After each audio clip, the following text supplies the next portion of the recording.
ಉದ್ಘಾಟನೆ ಪದಗ್ರಹಣ ಸಮಾರಂಭ ಯಶಸ್ವಿ. ಮಾನವ ಹಕ್ಕುಗಳಿಂದ ಯಾವುದೇ ನಾಗರಿಕರು ವಂಚಿತರಾಗದಂತೆ ಜಾಗೃತಿ ಮೂಡಿಸಿ ಪ್ರತಿಯೊಬ್ಬರಿಗೂ ಸಮಾನ ಹಕ್ಕುಗಳು ದೊರೆಯುವಂತೆ ಕೆಲಸ ಮಾಡುವ ಉದ್ದೇಶದಿಂದ ಕರ್ನಾಟಕ ಮಾನವ ಹಕ್ಕುಗಳ ಸಮಿತಿ ಕಾರ್ಯನಿರ್ವಹಿಸುತ್ತಿದೆ ಎಂದು ರಾಜ್ಯ ವಕೀಲರ ಸಂಘದ ಸದಸ್ಯೆ ಸಂಧ್ಯಾ ಬಿ ಮಾದಿನೂರ್ ಹೇಳಿದರು. ನಗರದ ಸಾಹಿತ್ಯ ಭವನದಲ್ಲಿ ನಡೆದ ಕರ್ನಾಟಕ ಮಾನವ ಹಕ್ಕುಗಳ ಸಮಿತಿ ಜಿಲ್ಲಾ ಘಟಕದ ಉದ್ಘಾಟನೆ, ಪದಾಧಿಕಾರಿಗಳ ಪದಗ್ರಹಣ ಹಾಗೂ ಕಾನೂನು ಅರಿವು ನೆರವು ಕಾರ್ಯಕ್ರಮದಲ್ಲಿ ಅವರು ಮಾತನಾಡಿದರು. ಜಿಲ್ಲೆಯ ಯಾವುದೇ ವ್ಯಕ್ತಿ ಮಾನವ ಹಕ್ಕುಗಳಿಂದ ವಂಚಿತರಾಗದಂತೆ ಸಮಿತಿಯ ಸದಸ್ಯತ್ವ ಪಡೆದು ಸೇವೆ ಸಲ್ಲಿಸಬೇಕು. ವಿಶೇಷವಾಗಿ ಮಹಿಳೆಯರು ಇಂಥ ಸಂಘಟನೆಗಳ ಮೂಲಕ ಸಮಾಜಮುಖಿ ಕಾರ್ಯಗಳಲ್ಲಿ ಸಕ್ರಿಯವಾಗಿ ಭಾಗವಹಿಸಬೇಕು. ಸಾರ್ವಜನಿಕರಲ್ಲಿ ಹಕ್ಕುಗಳ ಕುರಿತು ಅರಿವು ಮೂಡಿಸುವ ಕಾರ್ಯಕ್ರಮವನ್ನು ನಿರಂತರವಾಗಿ ಆಯೋಜಿಸಬೇಕೆಂದು ಕರೆ ನೀಡಿದರು. ಕಾರ್ಯಕ್ರಮವನ್ನು ಆಗಮಿಸಿದ ಗಣ್ಯರು ಜ್ಯೋತಿ ಬೆಳಗಿಸುವ ಮೂಲಕ ಉದ್ಘಾಟಿಸಿದರು. ಬಳಿಕ ಜಿಲ್ಲಾ ಹಾಗೂ ತಾಲೂಕು ಘಟಕದ ಪದಾಧಿಕಾರಿಗಳ ಪದಗ್ರಹಣ ನೆರವೇರಿತು. ಕಾರ್ಯಕ್ರಮದ ಅಧ್ಯಕ್ಷತೆ ವಹಿಸಿದ್ದ ಕರ್ನಾಟಕ ಮಾನವ ಹಕ್ಕುಗಳ ಸಮಿತಿ ಸಂಸ್ಥಾಪಕ ರಾಜ್ಯಾಧ್ಯಕ್ಷ ಶ್ರೀ ಶ್ರೀನಿವಾಸ್ ಗೌಡ್ ಮಾತನಾಡಿ, ಕೊಪ್ಪಳ ಜಿಲ್ಲೆಯಾದ್ಯಂತ ಸಂಘಟನೆಯನ್ನು ಬಲಪಡಿಸುವಲು ಶ್ರಮಿಸಿದ ಪದಾಧಿಕಾರಿಗಳನ್ನು ಅಭಿನಂದಿಸಿದರು. ಈ ಸಂದರ್ಭದಲ್ಲಿ ಮಹಿಳಾ ಜಿಲ್ಲಾಧ್ಯಕ್ಷೆ ಪ್ರೇಮಾ ಮುದುಕಲ್, ಮಹಿಳಾ ಜಿಲ್ಲಾ ಉಪಾಧ್ಯಕ್ಷೆ ಸವಿತಾ ಉಮೇಶ್ ನಾಗರೆಡ್ಡಿ ಅವರ ನೇತೃತ್ವದಲ್ಲಿ ಕೊಪ್ಪಳ, ಕುಕನೂರು, ಯಲಬುರ್ಗಾ, ಕುಷ್ಟಗಿ, ಕನಕಗಿರಿ, ಗಂಗಾವತಿ ಹಾಗೂ ಕಾರಟಗಿ ಸೇರಿದಂತೆ ಜಿಲ್ಲೆಯ ವಿವಿಧ ಭಾಗಗಳಲ್ಲಿ ಸಂಘಟನೆಯನ್ನು ವಿಸ್ತರಿಸಿ ಮಹಿಳಾ ಮತ್ತು ಪುರುಷ ಪದಾಧಿಕಾರಿಗಳನ್ನು ಒಟ್ಟುಗೂಡಿಸಿ ಕಾರ್ಯವನ್ನು ಶ್ಲಾಘಿಸಲಾಯಿತು. ಎಲ್ಲ ನೂತನ ಪದಾಧಿಕಾರಿಗಳಿಗೆ ಪ್ರಮಾಣ ವಚನ ಬೋಧಿಸಿ ಸನ್ಮಾನಿಸಿ ಸಮಿತಿಯ ನೆನಪಿನ ಕಾಣಿಕೆ ಹಾಗೂ ಗುರುತಿನ ಚೀಟಿ ವಿತರಿಸಲಾಯಿತು. ಮುಖ್ಯ ಅತಿಥಿಗಳಾಗಿ ಭಾಗವಹಿಸಿದ್ದ ಗಣ್ಯರು ಮಾನವ ಹಕ್ಕುಗಳ ರಕ್ಷಣೆ, ಕಾನೂನು ಅರಿವು ಹಾಗೂ ಸಮಾಜಮುಖಿ ಜವಾಬ್ದಾರಿಗಳ ಕುರಿತು ತಮ್ಮ ಅಭಿಪ್ರಾಯಗಳನ್ನು ವ್ಯಕ್ತಪಡಿಸಿದರು.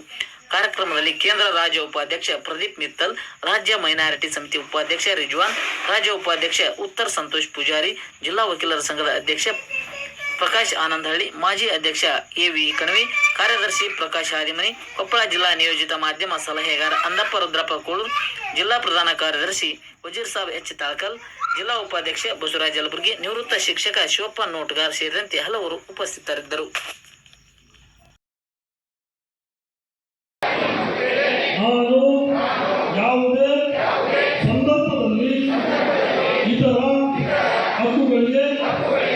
ಧಕ್ಕೆ ತರುವುದಿಲ್ಲ ಮತ್ತು ಯಾವುದೇ ರೀತಿಯ ಮಾನವ ಹಕ್ಕುಗಳ ಉಲ್ಲಂಘನೆಯನ್ನು ಬೆಂಬಲಿಸುವುದಿಲ್ಲ. ಶೋಷಣೆ, ತಾರತಮ್ಯ ಮತ್ತು ಅನ್ಯಾಯದ ವಿರುದ್ಧ ಸದಾ ಧ್ವನಿ ಎತ್ತಲು ಪ್ರಯತ್ನಿಸುತ್ತೇನೆ. ನನ್ನ ಹಕ್ಕುಗಳನ್ನು ಚಲಾಯಿಸುವಾಗ ಇತರ ಹಕ್ಕುಗಳನ್ನು ಗೌರವಿಸುವುದು ನನ್ನ ಕರ್ತವ್ಯ ಎಂದು ನಾನು ಅರಿತಿದ್ದೇನೆ. ಜಗತ್ತಿನಲ್ಲಿ ಶಾಂತಿ, ಸೌಹಾರ್ದತೆ ಮತ್ತು ಸಹೋದರತೆ ಕಾಪಾಡಲು ಹಾಗೂ ಎಲ್ಲರಿಗೂ ನ್ಯಾಯ ಸಿಗುವಂತ ಸಮಾಜದ ನಿರ್ಮಾಣಕ್ಕಾಗಿ ನಾನು ಸಂವಿಧಾನದ ಮೇಲೆ ಬದ್ಧನಾಗಿದ್ದೇನೆಂದು ಪ್ರಮಾಣಿಸುತ್ತೇನೆ. ಜೈ ಹಿಂದ್, ಜೈ ಕರ್ನಾಟಕ, ಜೈ ಭಾರತ ಮಾತೆ. ಹೈಸ್ಕೂಲ್ಗಳಲ್ಲಿ ಮಾನವ ಹಕ್ಕುಗಳ ಬಗ್ಗೆನೂ ಅರಿವು ಕೊಟ್ಟು ಮಕ್ಕಳಿಂದ ಹಿಡಿದು, ಯಾಕಂದ್ರೆ ಮಕ್ಕಳು ಹಾಳಾದ್ರೆ ದೇಶ ಹಾಳಾಗ್ತದೆ. ಅದಕ್ಕೆ ನಾವು ಪ್ರತಿಯೊಬ್ಬರು ಅವರವ್ರ ಮನೆಯಲ್ಲಿ ಮಕ್ಕಳಿಗೆ ಗಮನ ಕೊಡಿ. ಯಾಕಂದ್ರೆ ಬೇರೆ ದಾರಿಯಲ್ಲಿ ಈಗ ಸಿಗಾಬಿಟ್ಟು ಕೆಟ್ಟ ದಾರಿಯಲ್ಲಿ ಗೊತ್ತಿದ್ದಂಗೆ ತಪ್ಪು ದಾರಿಗೆ ಹೋಗ್ತಾ ಇದ್ದಾರೆ. ಅದು ತಪ್ಪು ದಾರಿಗೆ ಹೋದ್ಮೇಲೆ ಅವರಿಗೆ ವಾಪಸ್ ತರೋದು ಬಹಳ ಕಷ್ಟ ಇದೆ.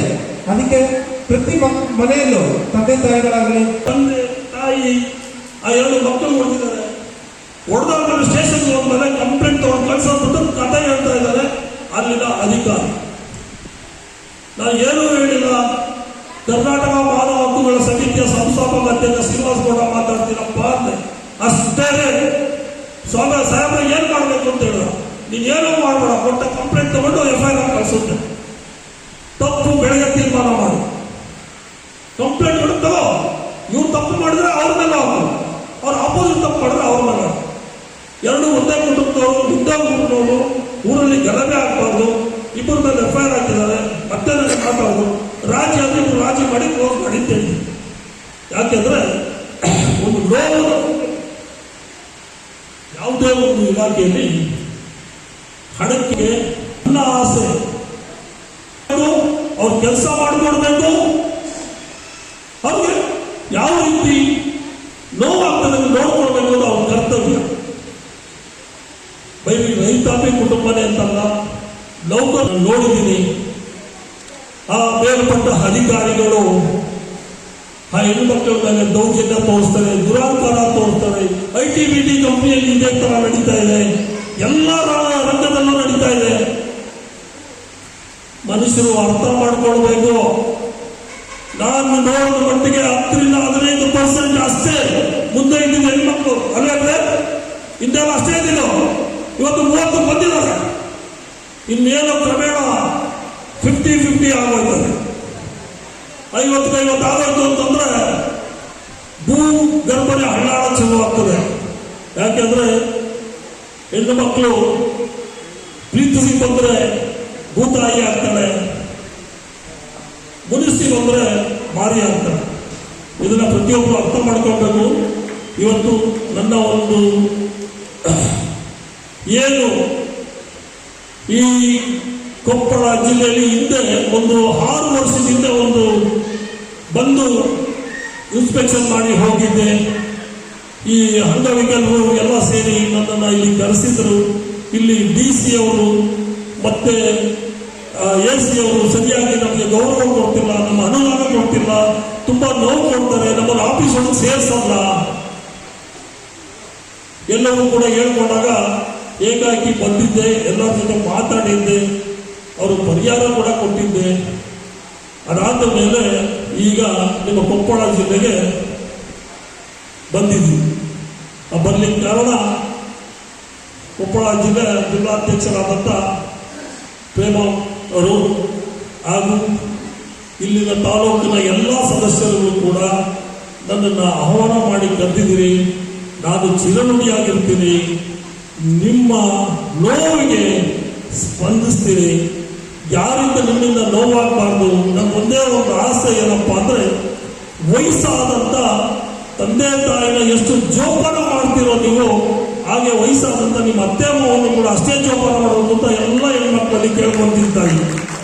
ಯಾಕೆಂದ್ರೆ ಅವರು ಜನ್ಮ ಕೊಟ್ಟವರು, ಇವರು ನಿಮ್ಮ ಗಂಡನಿಗೆ ಜನ್ಮ ಕೊಟ್ಟವರು, ಇಬ್ಬರು ಒಂದೇ ಇರೋದ್ರಿಂದ ಅದು ಯಾಕೆ ನಿಮಗೆ ಹೇಳ್ತಾ ಇದ್ದೀನಿ ಅಂದ್ರೆ, ಎಷ್ಟೋ ಕುಟುಂಬದಲ್ಲಿ ನಿನ್ನೆ ಒಂದು ಕಂಪ್ಲೇಂಟ್ ಬಂದಿದೆ, ವಯಸ್ಸಾಗಿದ್ದ ಅಜ್ಜಿ ಇದ್ದಾಳೆ, ಅವಳು ನೋಡಕ್ಕಾಗಲ್ಲ, ಅವಳು ಎಲ್ಲರೂ ತಗೊಂಡೋಗಿ ಬೇರೆ ಕಡೆ ಶಿಫ್ಟ್ ಮಾಡಿ ಅಂತ ಕೇಳ್ಕೊಡ್ತಾಳೆ ಆ ಮನೆ ಸೊಸೆ. ಅವಾಗ ನಾವು ಏನ್ ಮಾಡಬೇಕು? ಅವಳ ಗಂಡನ ಬೆಳೆಸಿ ಅವಳಿಗೆ ಮದುವೆ ಮಾಡಿಕೊಂಡಿದ್ದಕ್ಕೆ ಆ ಹೆಣ್ಣನ್ನು ತಗೊಂಡೋಗಿ ವೃದ್ಧಾಶ್ರಮಕ್ಕೆ ಹಾಕಕ್ಕಾಗತ್ತ ಹೇಳಿ? ನಮಗೂ ವೃದ್ಧಾಪ್ಯ ಬರುತ್ತಲ್ವಾ? ನಾವು ವಯಸ್ಸಾದ್ಮೇಲೆ ಅದೇ ಸ್ಥಿತಿಗೆ ಬರ್ತೀವಲ್ವಾ? ಅದನ್ನ ಯಾಕೆ ಅರ್ಥ ಮಾಡ್ಕೊತಿಲ್ಲ? ನಿಮಗೆ ಕೊಟ್ಟಿರೋದೇನು ಅಂತಂದ್ರೆ, ಅಧಿಕಾರ ಕೊಟ್ಟರು ಇವೆಲ್ಲವನ್ನೂ ಕೂಡ ಪರಿಶೀಲನೆ ಮಾಡಿ ನ್ಯಾಯಬದ್ಧವಾಗಿ ಯಾರಿಗೆ ಯಾವುದೇ ರೀತಿ ನೋವಾಗದ ರೀತಿಯಲ್ಲಿ ನೀವು ನಡ್ಕೋತೀರಿ ಅನ್ನೋ ಒಂದೇ ಕಾರಣಕ್ಕೆ ನಾನು ಇಲ್ಲಿ ಸಂಸ್ಥೆನ ಮಹಿಳಾ ಕಮಿಟಿನ ಕಟ್ಟಿದ್ದೀನಿ. ಇದು ಸಕ್ಸಸ್ಫುಲ್ ಆಗಿದೆ. ಮತ್ತೆ ತಿರ್ಗಾ ಇದೇ ಕಮಿಟಿ ನಿಮ್ಮ ಜಿಲ್ಲೆಯ ಸುತ್ತಮುತ್ತ ಜಿಲ್ಲೆಗಳಲ್ಲಿ ಕೂಡ ನಾವು ಮಾಡಬೇಕು. ನೀವು ಮಾಡ್ತೀರಾ ಅಂತ ನಿಮ್ಮನ್ನೆಲ್ಲ ಕೇಳ್ತಾ ಇದ್ದೀನಿ. ಮಾಡ್ತೀರಮ್ಮ? ಮಾತಾಡ್ರೆ ಜನ ಮಾತಾಡೋದು ಹೇಗೆ? ವಯಸ್ಸಾದ ನಾನು ಎಷ್ಟು ಆರಂಭಿಸ್ತಿದ್ದೀನಿ, ನೀವೆಷ್ಟಿರ್ಬೇಕು? ಮಾಡ್ಬೇಕು.